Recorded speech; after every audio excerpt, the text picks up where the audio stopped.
Monsieur le Président, dans cette phase de la preuve, la défense Paul Mansart est beaucoup réjouie. Elle est satisfaite non seulement de la sérénité des débats, mais elle est encore très satisfaite des observations apportées par le ministère public et même la partie civile, Monsieur le Président. Monsieur le Président, à cette phase de la procédure, et comme nous savons tous que votre intime conviction tire sa source dans ces éléments de preuve, nous retiendrons ici que ni la Commission nationale, ni la Commission internationale, ni les partis, ni les opposants, c'est-à-dire les manifestants, il n'a nullement été apporté un quelconque fait reproché à Paul Mansart. Sur les audios et les vidéos, s'il vous plaît. Monsieur le Président, sur ces audios et vidéos, nous retenons simplement, Monsieur le Président, que nous sommes satisfaits et qu'il n'y a rien à nous reprocher. Nous vous remercions, Monsieur le Président.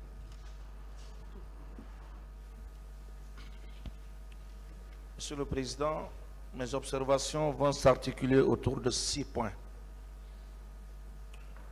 Le premier point, la défense du capitaine Moussa Dadis Camara observe qu'aucun support audiovisuel projeté ici ne soutient les termes de l'accusation à l'encontre du capitaine Moussa Dadis Camara.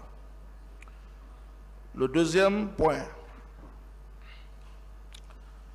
aucun support audiovisuel projeté ici n'est en contradiction avec les déclarations du capitaine Moussa Dadis Camara, tant à l'instruction préparatoire que par devant votre juridiction.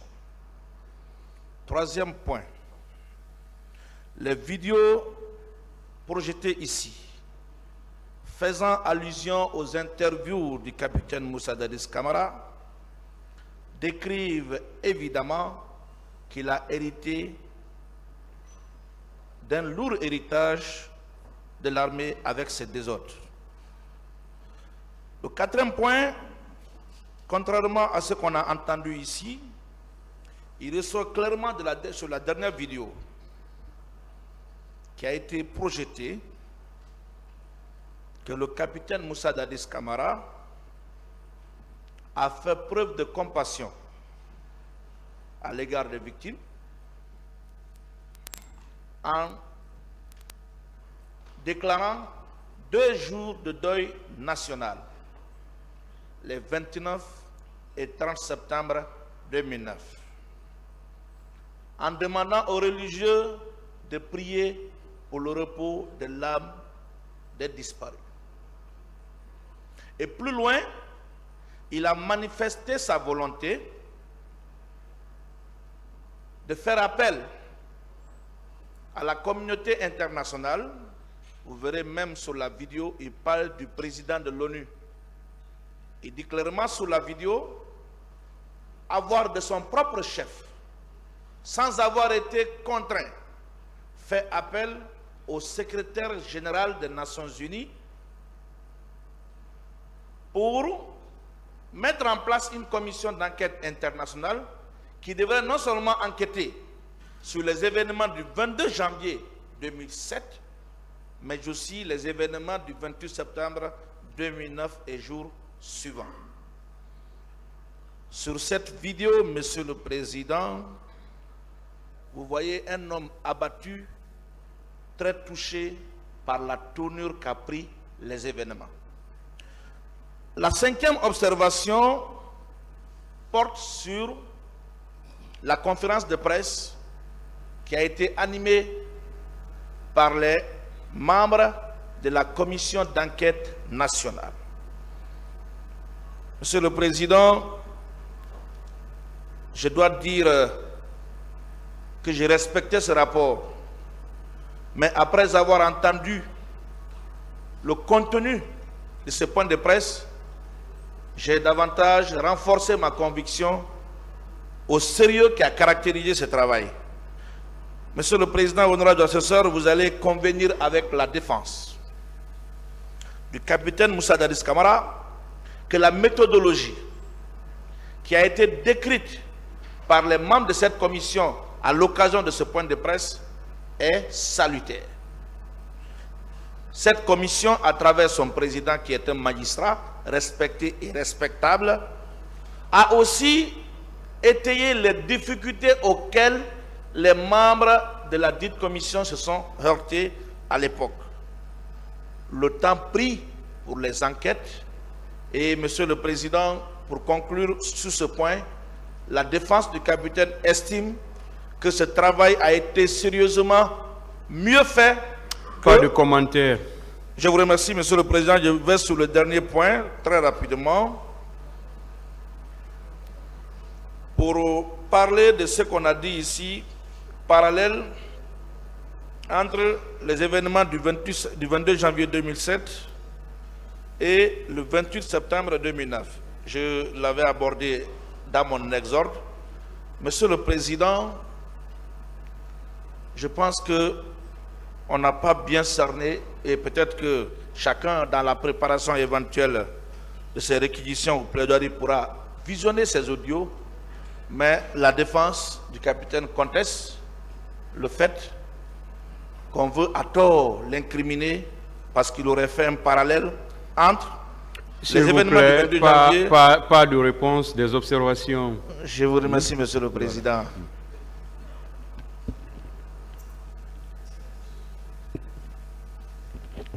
Merci, Monsieur le Président. Merci, honorable assesseur. Je veux faire observer trois choses, Monsieur le Président.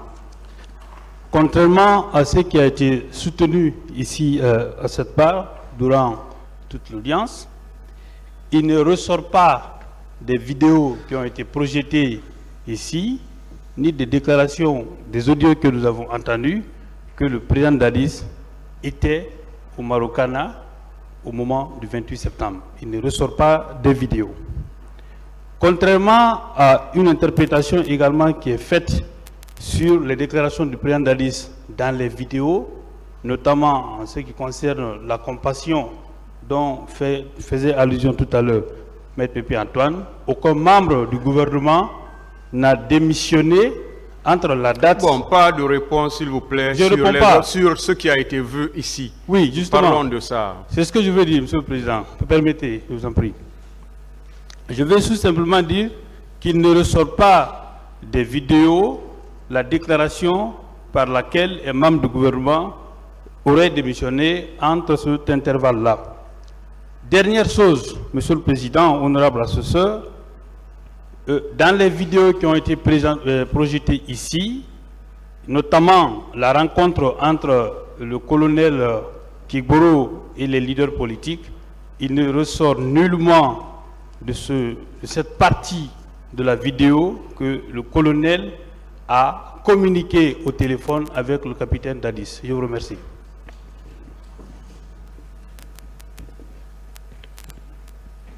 Merci, Monsieur le Président.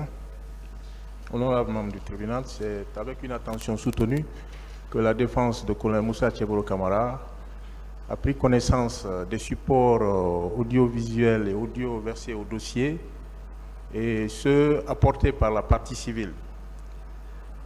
Au nom du droit, Monsieur le Président, de la personne poursuivie d'argumenter, nous estimons que ces éléments-là n'emporteront pas votre conviction. Sur les bérets rouges, on a tous vu, on a regardé, le colonel Moussa Tcheboro Camara est avec son garde du corps.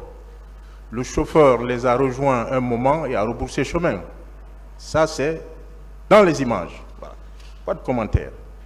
Et on parle de la présence des agents en body noir.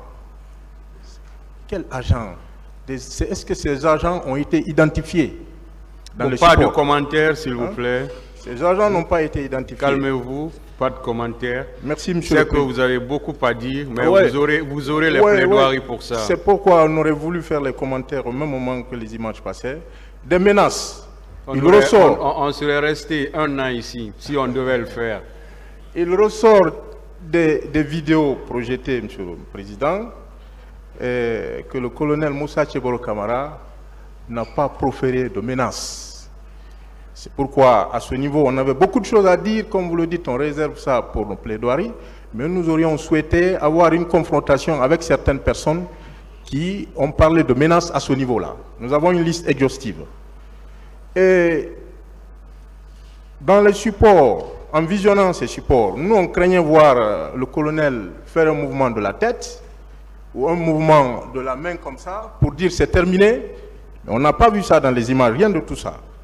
Voilà. On n'a pas vu le colonel s'entretenir dans les images au téléphone, parler au téléphone, comme on l'a dit avec le président Dadis. Et de même, on aurait été très embarrassé si on avait vu dans les images là, le colonel tenter de kidnapper Elhadji Cellou Dalein Diallo. Mais on n'a pas vu ça. Hein? Si on avait vu le colonel en train d'injurier, hein, de s'attaquer, de dire, par exemple, comme ça a été dit à M. Mokhtar Diallo, petit, cela, on n'a pas vu ça dans les images, Monsieur le Président. Donc, nous, on se demande si c'est ce qu'on appelle même pièce à conviction. On ne le croit pas. Et des injures à l'égard, ce qu'on a vu, qu'on a tous vu, à l'égard d'hommes militants, et pas d'injures à l'égard des leaders. C'est ce qu'on a vu dans les vidéos ici, Monsieur le Président. Et en tout état de cause, il n'est pas renvoyé pour injure. Et les échanges au téléphone, on a dit qu'on a entendu dans un élément sonore, mais le Thibault est passé ici. M. Thibault a été très clair sur ces échanges-là, c'est lui qui était là. Voilà. Et en tout état de cause, Monsieur le Président, on vous dit que ce sont des pièces à conviction, ce sont des preuves.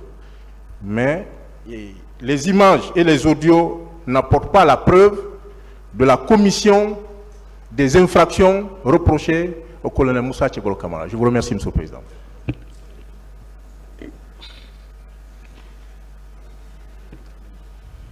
Merci, Monsieur le Président. Merci, Messieurs les assesseurs, avec votre honneur. Monsieur le Président, moi je suis surpris.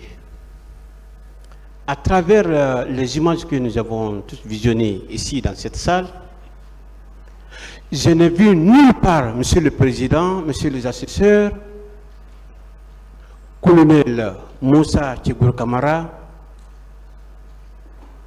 en train de menacer, Monsieur le Président,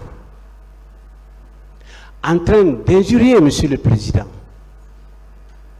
en train de tirer sur un manifestant, Monsieur le Président. Nous, on pensait voir sur les images colonel Moussa Tchebolo Camara en train de tirer, Monsieur le Président, sur les manifestants. On s'attendait à cela, mais nous n'avons jamais vu. Au contraire, Monsieur le Président, vous avez écouté M. Baour ici a dit clairement... La vidéo, s'il vous plaît, et l'audio.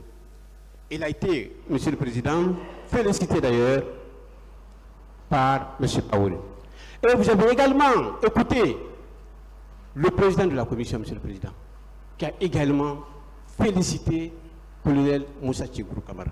Sauf, Monsieur le Président, nous n'avons jamais vu, nous n'avons jamais écouté ici, Monsieur le Président, ou entendu colonel Moussa Tchebolo Camara en train de menacer un manifestant.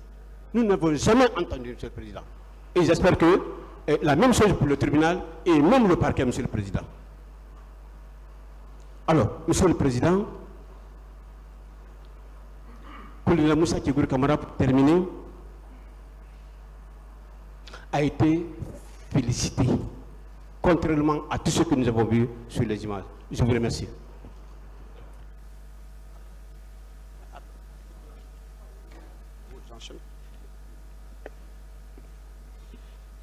Merci bien, Monsieur le Président. Après la projection des supports audio, les constats ont été les suivants. Sur la vidéo, Monsieur le Président, honorable conseiller, la défense du colonel Teboro, nous avons vu un ministre dans sa peau d'agent de sécurité applaudir par les manifestants avec leurs deux mains. Monsieur le Président, également, un entretien enthousiaste entre lui et les leaders, dont Sidia. Au niveau des audios, Monsieur le Président, honorable conseiller, nous avons entendu dire, paix à son âme, feu Jean-Marie Doré, dire que c'est lui, Konetigo, qui lui a sauvé lorsque deux Bélarusses tentaient de l'éliminer. Encore, le général Badé, Monsieur le Président, a écouté les audios, alors chef d'état-major général de la gendarmerie nationale a dit que les agents des services spéciaux étaient souvent présents quand il y a un mouvement de foule, qu'ils sont sollicités. Monsieur le Président, Monsieur Baouri également, dans l'audio dit qu'il doit sa vie sauve grâce au colonel Tigrou. Qu'il soit vidéo ou audio, Monsieur le Président, nous réservons les commentaires pour les plaidoiries à venir. Nous vous remercions.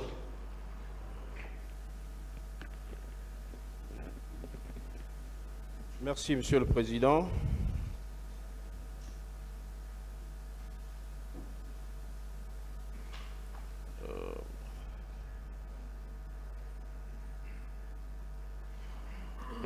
Alors, Monsieur le Président, honorables assesseurs,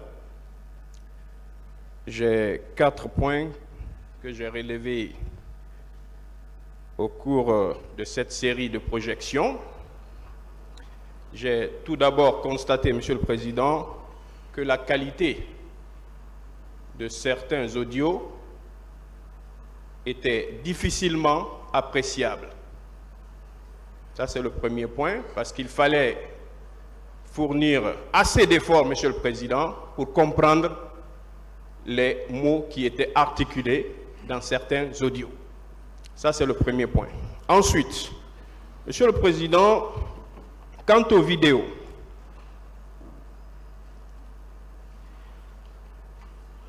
certaines vidéos, Monsieur le Président, sont de très mauvaise qualité, il faut le dire, parce qu'on ne peut même pas identifier les personnes sur certaines vidéos. Notamment la partie où il y a un groupe de militaires armés faisait irruption. Monsieur le Président, sur cette partie, on ne peut identifier personne. Mieux que cela, Monsieur le Président, dans le box... Décoiffez-vous, messieurs. Dans le box des accusés ici, dans cette salle, nous n'avons vu aucun des accusés sur toutes les vidéos qui ont été projetées dans cette salle avec une arme ou avec un gourdin ou avec quoi que ce soit en train de commettre une infraction. Les infractions en tout cas qui sont poursuivies devant votre auguste juridiction. Mieux, Monsieur le Président, honorables assesseurs,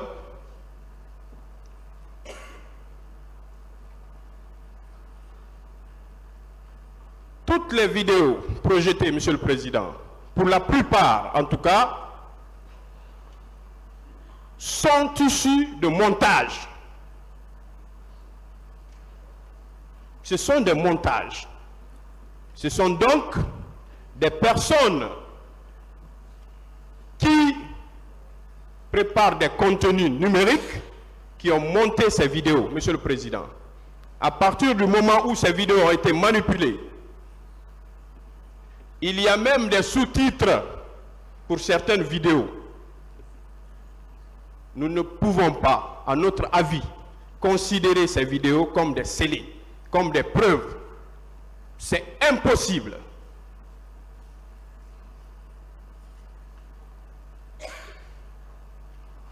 Nous avons même vu des reportages de télévision étrangère qu'on a projetés dans cette salle, Monsieur le Président. Alors, pour ne pas, puisque vous l'avez dit, qu'il s'agit simplement d'apprécier, de faire des observations sur les vidéos, donc voici les observations que j'avais à faire à propos et des audios et des vidéos qui ont été projetées dans cette salle. Je vous remercie.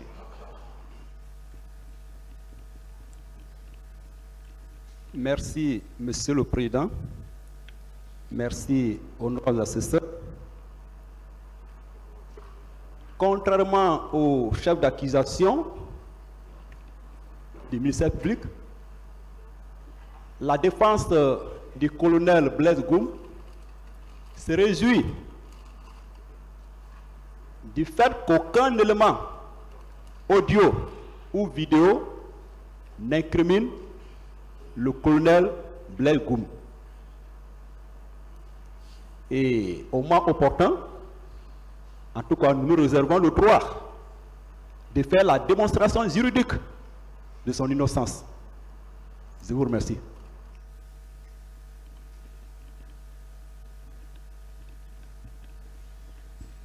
Ma remarque est très simple, c'est que en visionnant des images et à la suite des audios, je ne vois pas un élément de l'armée régulière identifié en train de commettre des exactions.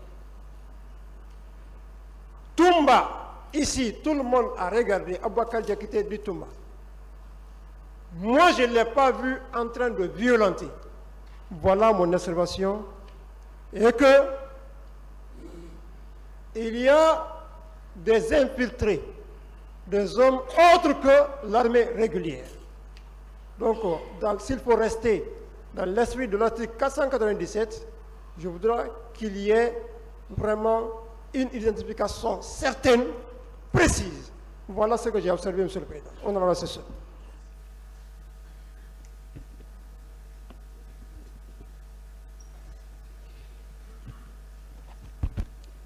Bien, merci Monsieur le Président, Messieurs les assesseurs. J'observe sur 3 points, Monsieur le Président. Le premier, c'est sur l'apparition dans la vidéo du colonel Abdoulaye Chérif Diaby. Nous l'avons vu ici, lorsqu'on a projeté les vidéos, nous avons vu Abdoulaye Chérif Diaby, colonel Abdoulaye Chérif Diaby, en tenue et en train de saluer, pas en train de frapper, pas en train d'injurier, pas en train de bousculer. À ce titre, ce jour-là, il ne s'agit pas du 28 septembre, le 28, le même jour. C'est le lendemain. Et en compagnie d'autres autorités de la place à l'époque. Le 28 septembre, le jour J, colonel Abdoulaye Chérif Diaby était à Donka en Bazin. Que cela soit s'il vous plaît, sur les vidéos et audio.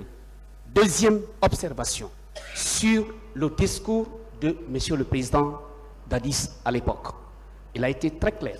Il a précisé que il y a eu, n'est-ce pas, un rapport du ministère de la Santé et de la Croix-Rouge, contrairement à ce que le parquet a évoqué tout à l'heure, pour dire qu'il s'agit d'un rapport du ministère de la Santé, pas le ministère de la Santé seul, c'est en commun accord avec la Croix-Rouge.